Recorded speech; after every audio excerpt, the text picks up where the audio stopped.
Hey guys, welcome to today's episode. This episode is a really special one. We have Rosie Fawehimi with us today. Rosie is one of our subscribers. She's also a model, a mum of two, and she was very sadly diagnosed with breast cancer in 2023. She is such an advocate for women that have gone through this and such a role model to young mums as well that have been through this. I'm really looking forward to getting into today's episode. We will be covering it all. So welcome, Rosie. Thank you so much for having me. Thank you for being here. I know that this is a big kind of it probably feels quite vulnerable to go back because now, which is amazing, you've had the all clear. So I just kind of want to kind of introduce you and go into today's episode as who is Rosie today? So Rosie today is, I'd say, first and foremost, a mum of two. I have been through a breast cancer diagnosis. I am healthy now. It's very weird when you've had breast cancer to kind of say that you're cancer free. I don't know why. It just feels to me that it still is kind of hanging over me. Although, you know, I'm much healthier, happier. My hair's coming back, which is massive. So yeah. Okay, amazing. Well, I feel like we connected. We knew each other beforehand, and actually I just met you just before you had the diagnosis, wasn't it? Yes. At an event. Yeah. For your nails. Yes. Yeah. Exactly. Yeah. So, and I think it was that week. In fact, wasn't it was. So then I saw your news. We then connected, and I just sent you the app in case you felt like you wanted to do anything from home, which obviously I understand if you didn't, but I just wanted to, like, amazing. I just wanted to do something. And my mum, the reason why breast cancer is so close to my heart is because my mum's also been through it. So I just was kind of watching you be so open and sharing your journey whilst having two young kids, and it was just so unbelievably inspiring.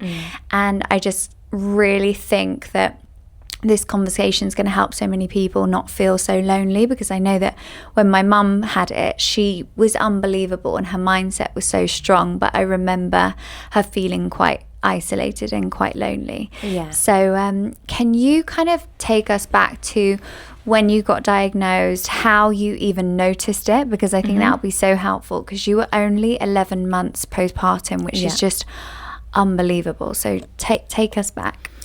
So I do feel lucky how I found my lump, because it was completely by accident. I wasn't, actually checking. Yeah. And I found my lump small, which is amazing because early diagnosis is key.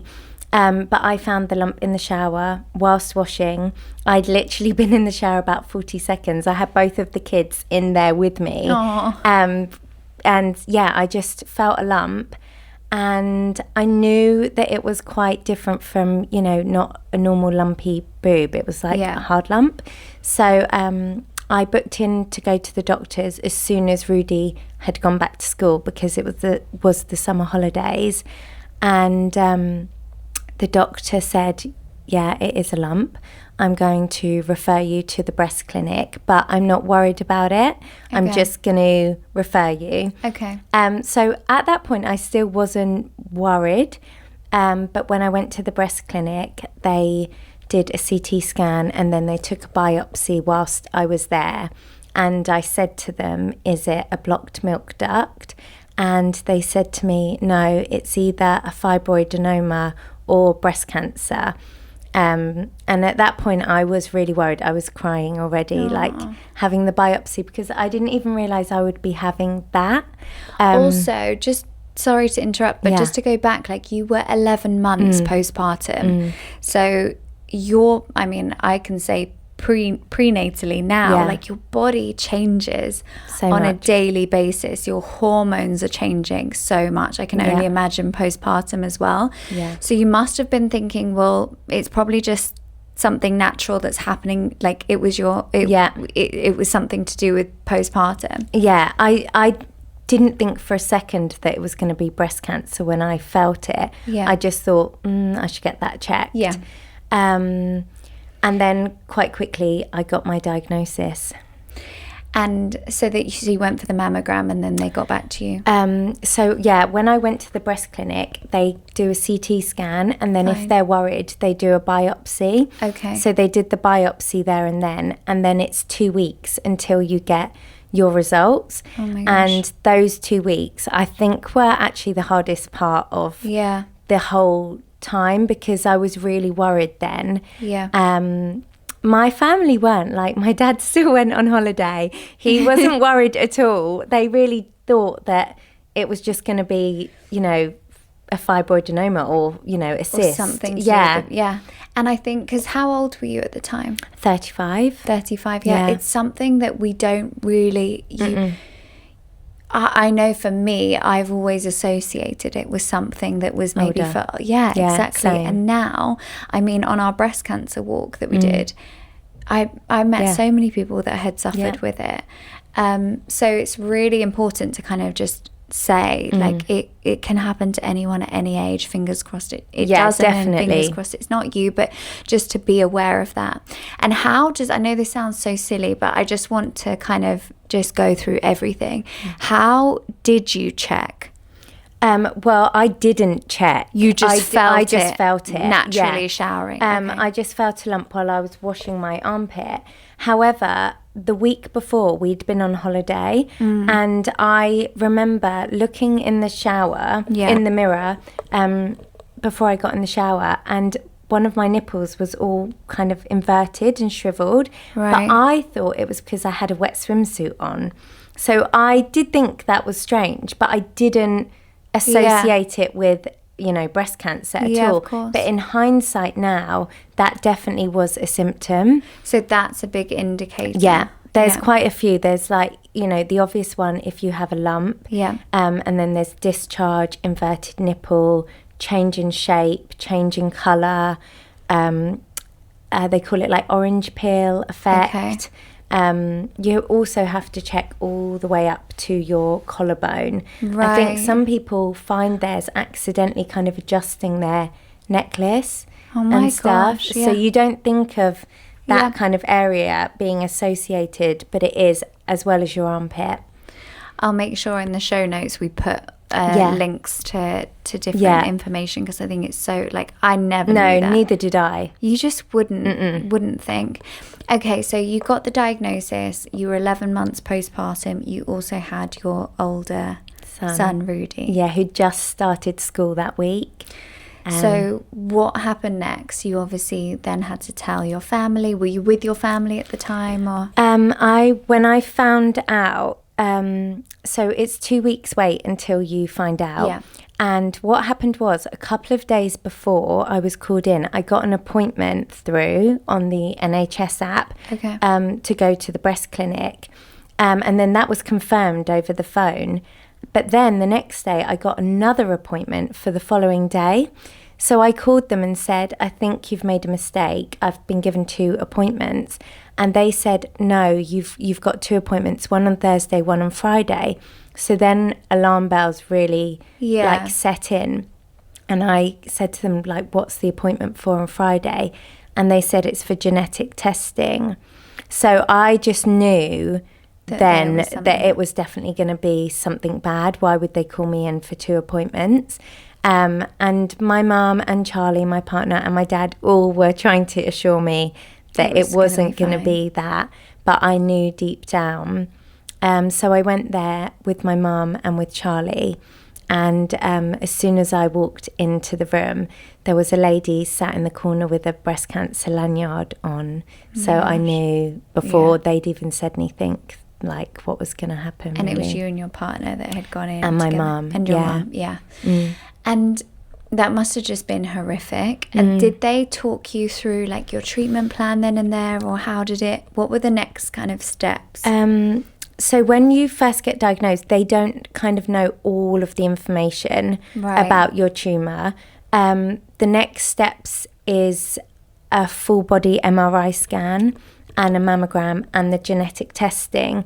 And the MRI scan is to check whether the cancer has spread in your body. So that was like really scary. I remember I'd never had an MRI before. I remember laying there like thinking, I cannot believe I'm here, because they want to check if I've got cancer elsewhere in my body. It was really surreal. Yeah. And when they tell you, you must have just been in shock. Yeah. Like, it's maybe like an outer body experience. Yeah, complete shock. Even now when I talk about it, it's almost like this didn't happen to me. You're like watching somebody else's life. And when they give you that first information, you know, I can't actually remember how I reacted, but it's so hard to take anything in that they're saying, because all you're thinking about is like the first thing they've said. Yeah.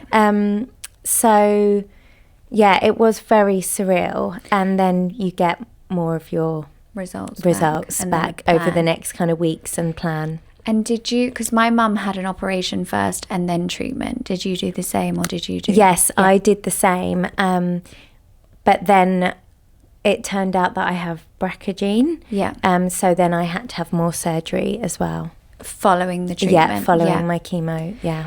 And how often did you have your chemo? My mum had it once a week, but I know some people do once a month. Or what was your chemo plan? How was that?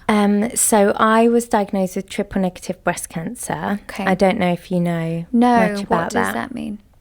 So triple negative breast cancer is considered to be like the most aggressive form of breast cancer, because there's not much treatment for it. So if your cancer is estrogen positive, you can have tamoxifen or medication that blocks those hormones and stops it from coming back. Okay. Whereas triple negative, there is no alternative treatment other than chemo. Okay. So they give you kind of the most aggressive chemo and the most that you can tolerate, really. So I had 16 rounds of chemo. So is the triple negative breast cancer, is that connected to the stage? No. They're different. I didn't know anything about stage or grade. I think most people talk about stage, don't they? Stage 1, stage 4. But actually, grade is quite important, because you're either grade 1, 2 or 3, and grade 3 is where the cells are most different and it's more aggressive, which mine was stage 1 because it was small. It was 1.3 centimetres, but it was grade 3, which is most fast growing. Okay. And yeah, so that's the stage and grade. And then you had to have 16 rounds. How far apart were they? So I had the first lot of chemo, which is called AC. Yeah. I had that every 2 weeks, and I had 4 of those. Yeah. And my hair fell out after the second one. And then I had, oh God, I forget now, 12. Yeah. Is that right? 12, 16 rounds. Yeah, I had 12 of the other one weekly. Wow. So 12 weeks of a drug called carboplatin and paclitaxel. Right, okay. Yeah. I wonder if that's the 12 weeks of what you had. I wonder if that's what my mum had. Yeah. Because you tried the cold cap. Yes. Can we just talk about the cold cap? Because a lot of people don't even know what it is. But it's essentially almost like a hat that they strap to your head, which freezes the hair follicle. Is that right? Exactly. And you wear it for the duration of the chemo treatment. Yeah. So that could be 4 hours or something? Yeah, you actually have to wear it before. So usually I think half an hour, so that your follicles are already frozen when the treatment goes in. And then there's a cool off period afterwards. So it makes your time in the chair or bed longer. Yeah.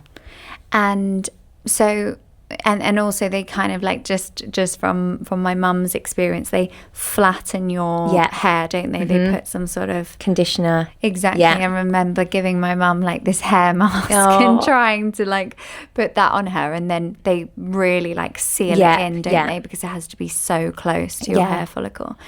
And a lot of people, when my mum was ill, I don't know if you heard the same, but I was talking about, oh, she's going to try the cold cap, and then I had all these really, really negative experiences with the cold cap. A lot of people just saying it's not worth it, it's too painful, don't put yourself through that. But I know for my mum, she wanted to just try because her hair was her everything. She'll laugh listening to this because she's obsessed with her fringe, and she's like, is my fringe okay? You know, like mums just have those funny things.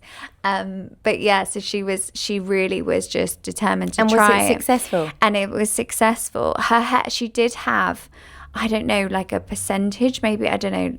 She did have a little bit, exactly, but it was successful. And I think for her, that made a huge difference mentally. Yeah. But it was very, very painful, she said. But the thing that I kind of wanted to just say on this, just in case anyone's going through it, is that basically everyone was telling me beforehand, oh, in the first 5 minutes I had to rip it off my head, or after a few minutes I had to whatever, because it was so painful hard. But what my mum said was that she said the first 20-ish minutes were agony, and she would meditate. So she would like listen to something, meditate, whatever, try and get through that first 20 minutes. And then she said it started to fade and ease off. Yeah. So if you are thinking about doing it, just think if you're if you do want to do it, and if you're interested in it, if you can get through that, don't think that it will be like that the whole time. No, definitely. And I do think it's so important, although it didn't work for me. When people ask me about the cold cap, I always say give it a go, because is it a 50-50 chance? I think that was what my mum was told. I don't know. There's the first drug that I had as well, the AC, it's nicknamed the Red Devil. Right. The chances of you keeping your hair are very slim. Fine. However, I still have seen it work for some people, but it dramatically thins. I also think there's different factors. Like if you have really thick hair, it's obviously harder for the cold cap to get direct contact with your head. So it may work not as well. That's so true. My hair loss really, I think, affected my kind of self-esteem, confidence. It makes you look ill straight away, whereas before you can kind of hide it a little bit. And, you know, I'm now nearly 2 years post diagnosis, and it's only now that my hair's in a tiny little ponytail. Like, it takes a long time after your treatment as well to grow your hair back. Of course. So it has, I think the hair loss for me was actually the hardest. Yeah, definitely. And it's crazy because when I looked at, you know, all of your posts and everything you were sharing at the time, you just looked so beautiful.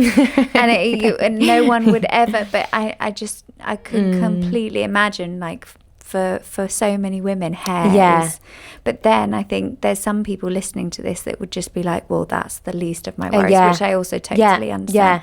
But I think it's just nice to know all the kind of like options and what to expect and things. And I actually felt so much better when I finally shaved it off. I was so scared to do it, but once I'd shaved it, it was so much better. I was Did you almost feel a bit of relief, like that part is done now? And it was really upsetting, like seeing my hair everywhere, all over the house and my clothes and stuff. Once I just shaved it, I did feel better.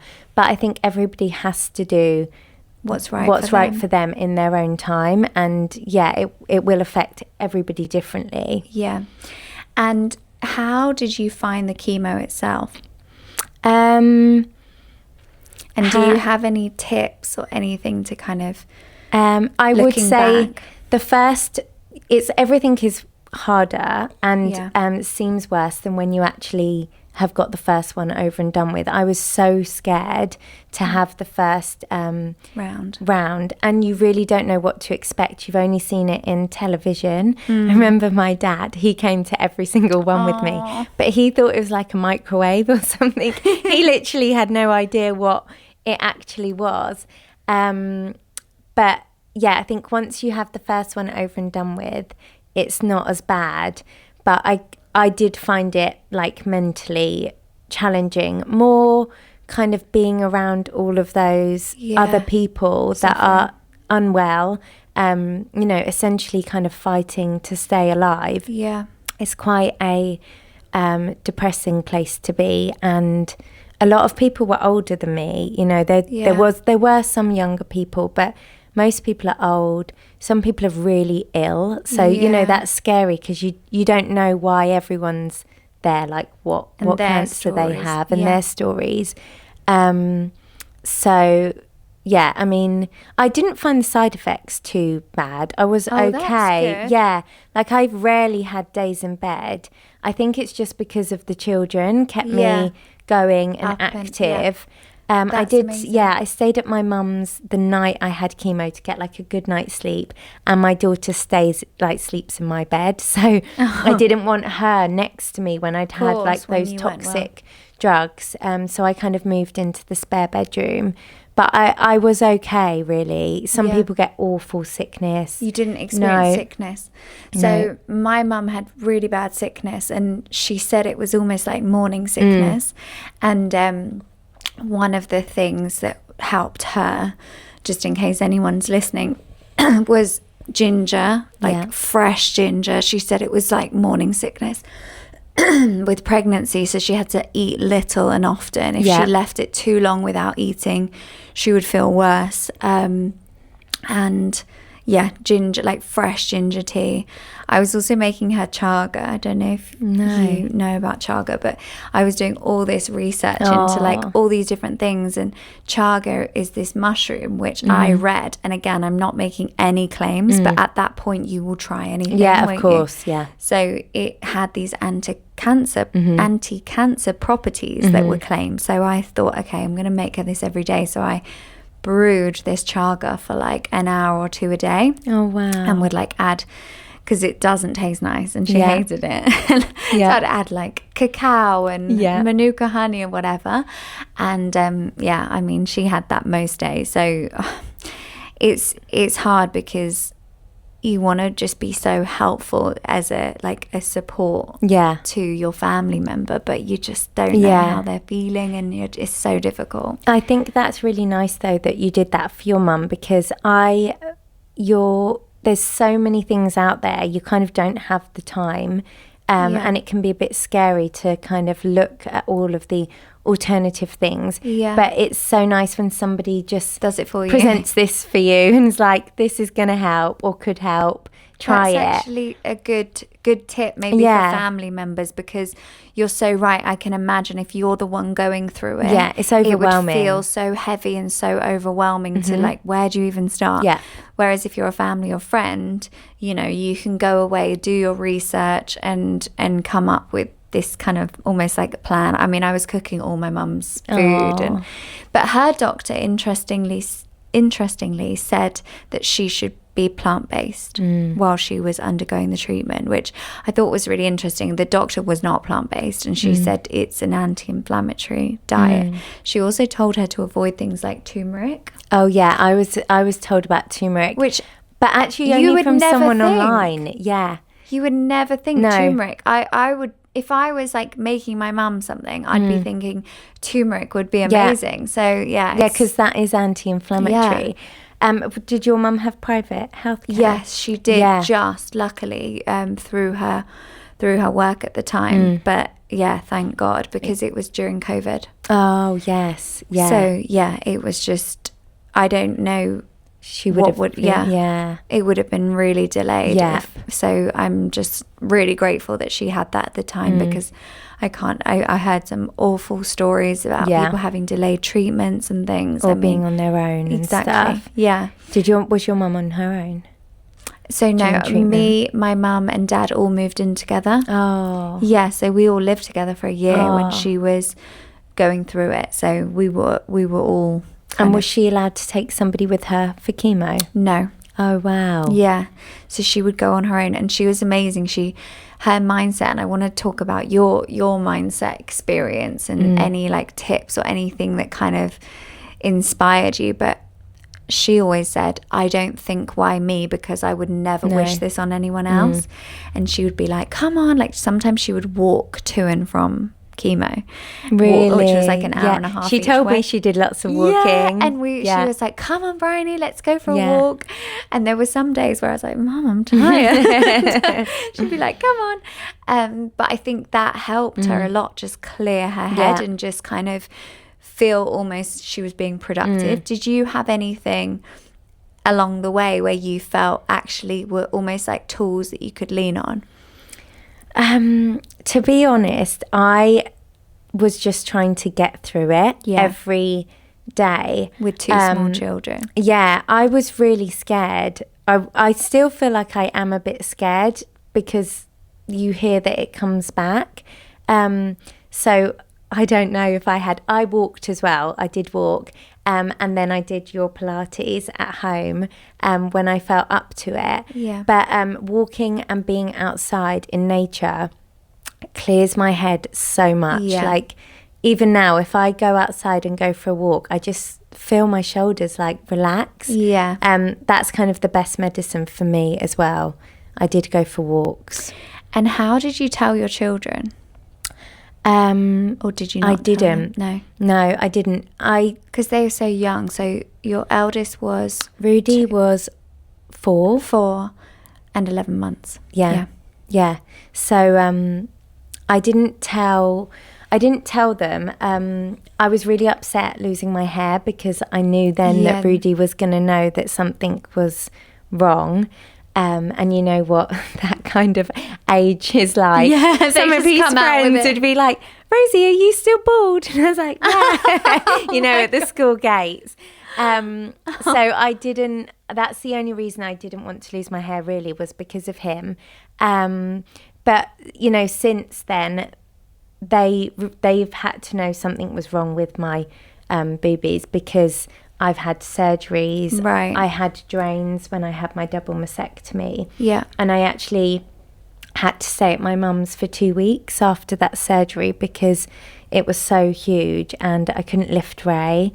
I couldn't drive or anything. So I just couldn't be around them with the drains. It was they are small to understand. Yeah. And that was probably the hardest part because I was away from my kids for the longest time and I was feeling a bit sorry for myself and had so much time to just sit in my own thoughts then when I wasn't with them because every other time I'd been around them and distracted. So that was tough recovering from the mastectomy. But I hope now Rudy sees me naked all the time. But, I've got no nipples, I've got scars and I hope that it makes him like an empathetic person that, knows that bodies are all different and it's probably going to be such a great strength for him growing up, He has girlfriends and things like that. It's going to just make him such a rounded, amazing definitely person. I hope so. I don't think he understands now. But we were on holiday actually earlier this year and I had braids. I got like long braids and amazing. This boy was like, do you always have braids, Rosie? And I said, oh no, I've actually got really short hair. And he said, why? And I said, oh, because I had breast cancer. And he was like, oh my God, I can't believe that, you're so strong. And I could see Rudy sitting there like, what's he talking about? My mum's so strong. He's never really heard someone talk about me in that way. And I could kind of notice that he was thinking almost about it. And one day, hopefully, he will, definitely. He'll know what. And I think just from like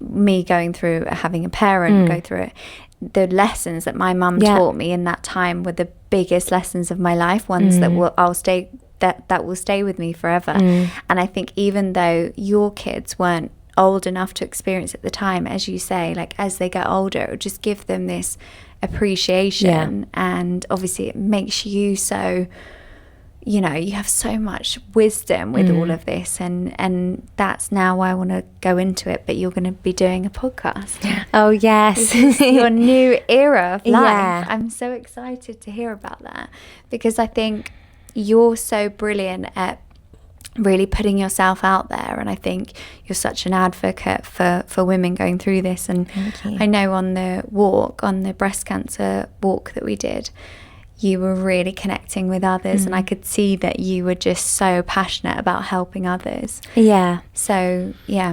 I feel like I don't know, you just said from your mum going through something, you probably took a lot of life lessons, but I think it makes you kind of get a second chance at life, and you maybe kind of got that even though you weren't going through it, but you realise, you know, how precious life is, and that you've got one opportunity to do everything. It's kind of now, and I feel like that has given me the kind of courage to launch this podcast, because I've been thinking about it for a while and been very scared to do it, but I just thought I'm going to regret it if I don't do it, and who knows what's around the corner. You know, it's just, you have to do things now. It's going to be amazing, and you're so right, you've got to go for it. And and what you've been through, nothing else is scary, you know? I know. Like that is scary, real life stuff. Talking on a podcast, you've got this. Yeah, and like you've got such a community with your brand. I think that with breast cancer, it is like a real sisterhood. I've met some really lovely girls, and you do need this community, because when you've gone through something like that, nobody like really understands unless they've been through it themselves. Of course people can try and understand, or you know, but they don't. But there's some parts of it you just don't get unless you've really 100%. Kind of going through it.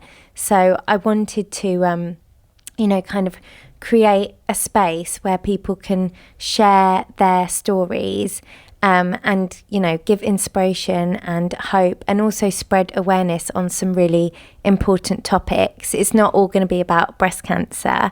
It's going to be, you know, all different things that people go through, because I think in life you always think things are not going to happen to you. Yeah. And then they do. 100%. And I also think like the power of your support system and your community. You can have people around you, your friends and your family, but to, as you say, to have the ones that have been through something similar, that just feels like really solid for you in that moment. That's why I wanted to connect you with Ellis. Oh, it was amazing. I'm so pleased. And we talk all the time. Do you? Yeah, we do. And we've all been through like slightly different journeys. You know, I think that's the Ellis thing with... is a bit similar in the sense she had 2 small kids. And we've all been through it, slightly different, but you just kind of get it. Yeah.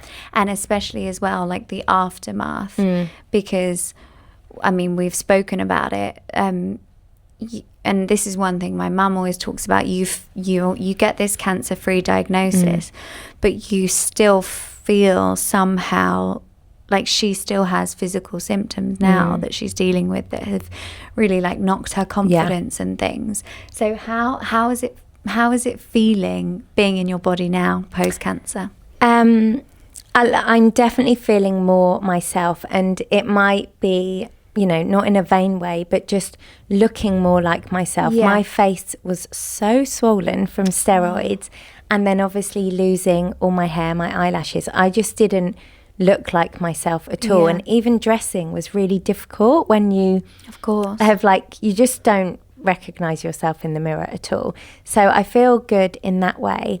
I definitely worry a lot about reoccurrence, and I think that's maybe the one negative of sharing online, is obviously I see, you know, when things are not going so well for some people, and sometimes that can be a trigger and just send me back into like a dark place. But I still continue to do it because I do like connecting with people, and I know it's important. But I'm really trying not to worry about it, because I've like had a word with myself last week, because it's just a kind of waste of my energy, and hopefully it's never going to come back. What is the point of me worrying about that all the time?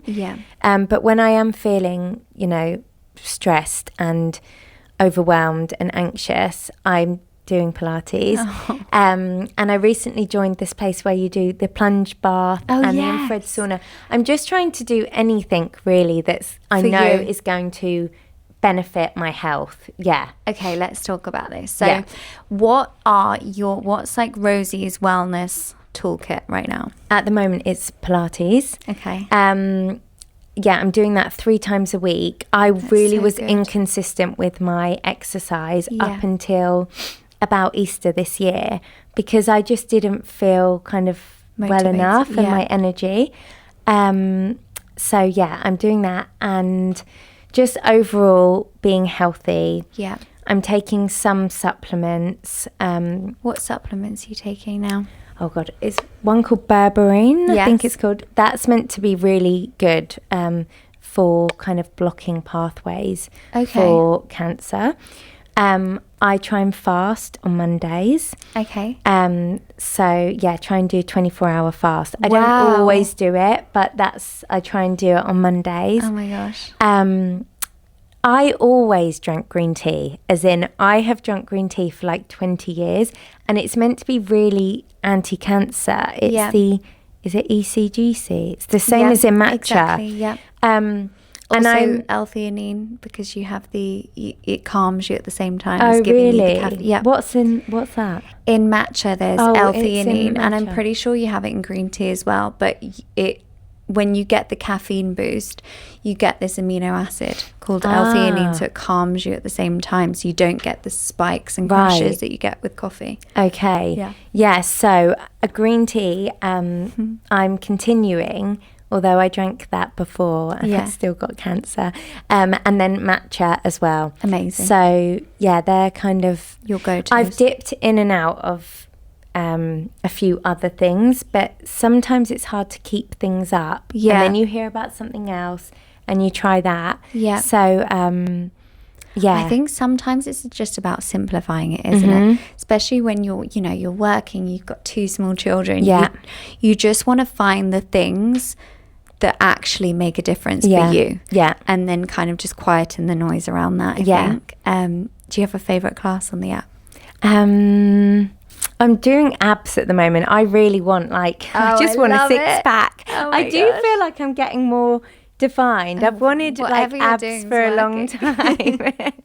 That's my aim. We're going on holiday to Thailand at Christmas, but I can really feel that my body is getting a lot more toned, stronger, and also like the flexibility because of all my surgery. I've been quite restricted in what I could do with my arms. And I did a crab in Spain about 4 weeks ago. Amazing. From standing up, which has always been my party trick, and I didn't think I'd ever be able to do that again after my mastectomy, and I can do it. So amazing. Yeah, I think it's really good for stretching too, which is what I need. Definitely. Yeah. My mum does a lot of Pilates, and she does yoga as well, and she had the same. She was so stiff after treatment, and she found like even she obviously is much older than you, but if she's listening she'll be saying okay. But she said she felt like an old lady kind of picking stuff up, so that's helped a lot. Okay, well, I want to do a bit of a quick fire round now, because I know that we're coming to the end. Okay, so what's one life lesson that everything you've been through that you can kind of take with you now? I would say the main life lesson is that your life can change in an instant. That is what happened for me. So really kind of just being present and living in the now and doing things now, because you don't know what's around the corner or how long you have. So that's the main thing. That's a really, really good way to... I think we all need a bit more of that mindset in our day-to-day as well, just being really present and just knowing. And also just going for it, like your podcast. I'm so excited for that. That's so good. And I feel like as well, you saying, it's not just about cancer, but what's so amazing is I think you're going to bring this whole like women kind of stepping into this new era of their life, which maybe in the past scared them, but now they're just going for it and creating this support system around that. So that's really exciting. And what's one book that you've read that's changed your life or had an impact on you? This is a bit cliche, but The Secret. Yeah. The Secret is a really good book to read. If you like The Secret as well, you'd love all the Gabby Bernstein books. Oh, really? Yeah.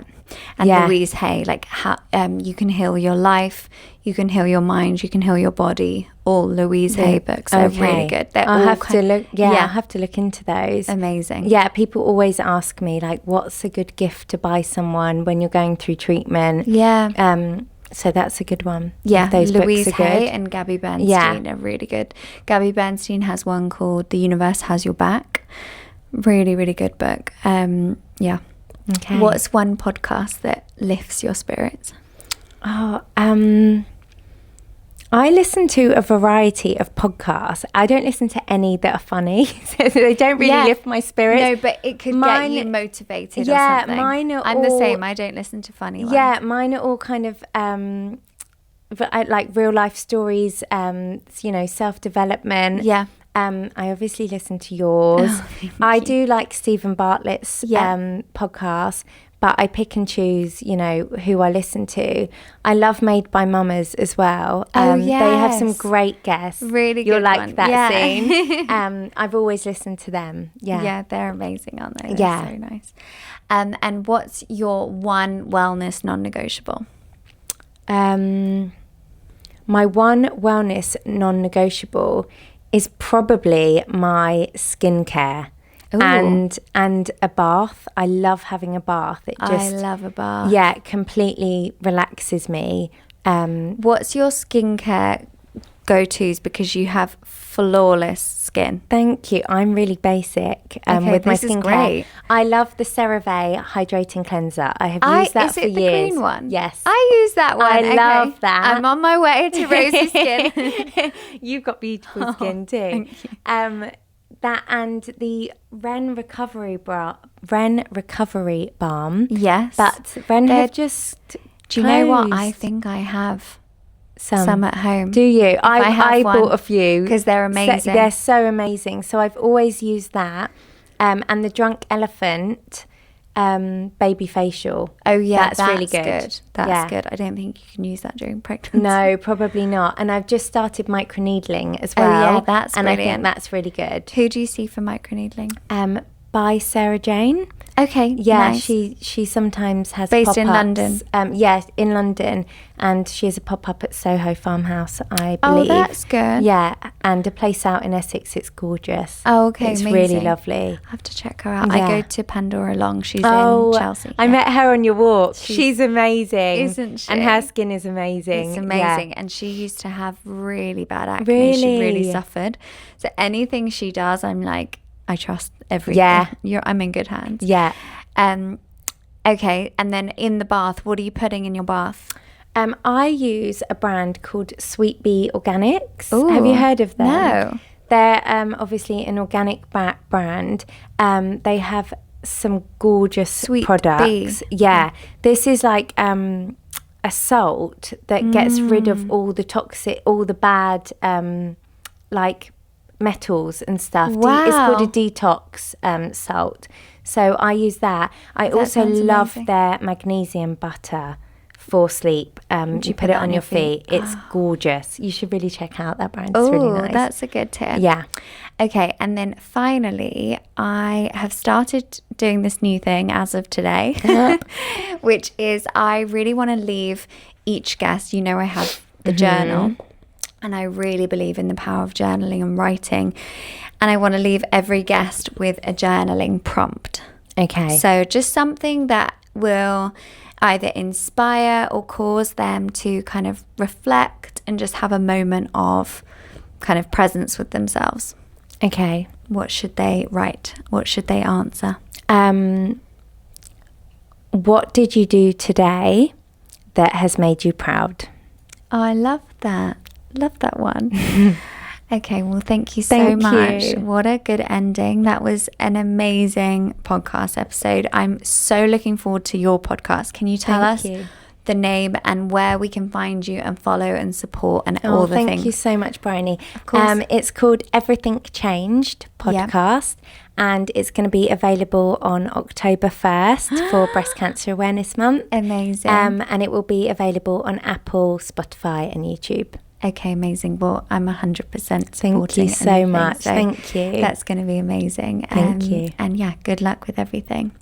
Thank you so much for listening, guys. And I hope you enjoyed this episode, and I will see you next time. Bye, guys.